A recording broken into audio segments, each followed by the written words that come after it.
100 വയസ്സിലേ കന്യാസ്വാമിയായിട്ട് വന്നു അയ്യപ്പൻ്റെ അടുത്ത് വന്നത്.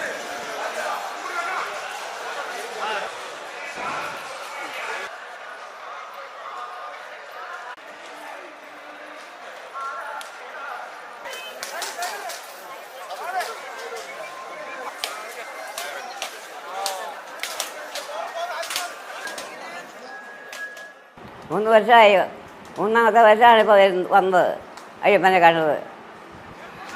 ചെറിയ ഞാൻ കണ്ടിട്ടുണ്ട് അയ്യപ്പൻകുട്ടിയെ.